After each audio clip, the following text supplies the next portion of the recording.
이번 시간에는 일단 사스가 무엇인지, 어떤 식으로 역할을 수행하는지에 대해 알아보도록 하겠습니다. 새로운 기술은 대개 어떤 문제를 해결하기 위해서 등장하는 경우가 많습니다. 그래서 우리는 사스를 시작하기에 앞서 CSS에 대해서 먼저 생각해 보려고 하는데요. 일단 CSS는 그 자체로도 충분히 재미있고 훌륭한 형식 언어입니다. CSS는 웹 스타일을 위한 형식 언어로서 오랜 기간 사랑받아왔고 아마 앞으로도 오래오래 사랑받을 것이에요. 그러나 이토록 많은 사람들에게 쓰임받고 있는 CSS에는 특유의 치명적인 단점이 존재합니다. CSS는 코드의 규모가 커지면 커질수록 코드가 걷잡을 수 없이 복잡해지고요. 또 유지 보수가 상당히 불편한 언어입니다. 어디 한 군데 고치려다가 여기저기가 엉망이 되어버리는 경우가 허다한데요. 그래서 등장한 것 중에 하나가 바로 사스 되겠습니다. 사스는 앞서 언급한 CSS의 단점을 보완할 수 있는 현대적인 CSS 확장 언어입니다. 사스를 사용하면 코드를 수정하거나 코드 조각을 재사용하기가 무척 편해집니다. 사스는 Syntactically Awesome Style Sheet입니다. 그리고 이 사스라는 이름은 두 가지 의미로 사용되는데요. 첫 번째 의미, 일단 사스는 CSS의 단점을 메워 더 빠르고 효율적으로 스타일을 작성할 수 있는 구문입니다. 즉, 하나의 코딩 언어입니다. 그리고 두 번째 의미, 사스는 CSS 전처리기입니다. 종합적인 의미로 사스는 CSS 코드를 효율적으로 작성하기 위해 사용하는 프로그래밍 언어라고 할 수 있는데요. 대략적인 동작 흐름은 우리가 사스의 구문으로 코드를 작성하면 사스 전처리기가 그것을 CSS로 변환해 주어 브라우저에 로드될 수 있도록 빌드해주는 순서로 진행됩니다. 자, 그러면 사스의 동작에 대해서 좀 더 이야기를 해볼까요? 우리가 CSS 구문으로 작성한 코드를 파일 형식이 CSS인 파일에 저장하는 것처럼 사스 코드는 사스라는 파일 형식으로 저장할 수 있습니다. 먼저 스타일 시트를 사스 구문에 맞게 작성해 줍니다. 그리고 나서 저장을 하겠죠? 완성된 사스 코드는 CSS로 변환되는 과정을 거쳐야 합니다. 이 역할은 사스 전처리기라는 사스 소프트웨어가 담당하게 되겠고요. 전처리기에 의해 변환을 다 하고 나면 작성된 사스 코드의 의도에 맞게 작성된 CSS 파일이 자동으로 생성됩니다. 아까랑 같은 이야기이긴 하지만 사스는 CSS 코드를 만들어내기 위해 사용하는 코딩 언어로서 역할을 하고 있는 것이에요.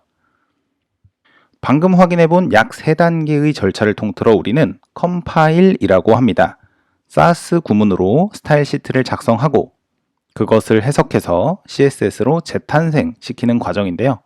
사스 구문은 CSS와는 달리 브라우저가 해석할 수 없는 스타일 시트 구문이기 때문에 이러한 변환 과정이 있어야지만 스타일 시트라는 목적에 맞게 사용할 수가 있게 됩니다. 아니, CSS는 작성하자마자 브라우저에 로드하면 바로 사용할 수 있는데 굳이 이런 과정까지 거쳐가면서 사스를 쓰는 이유는 뭐야? 라는 생각이 드실 수도 있겠는데요.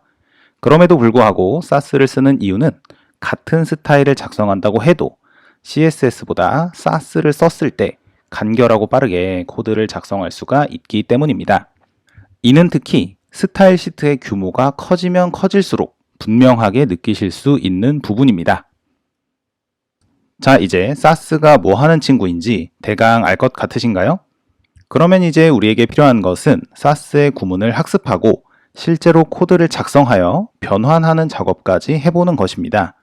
그런데 그 전에 사스가 아닌 SCSS라는 구문에 대해서 먼저 말씀을 드려야 할 것 같아요. 사스는 구문이자 전처리기를 뜻하는 하나의 코딩 언어라고 했죠. 사스 전처리기에 의해 변환되는 사스 구문.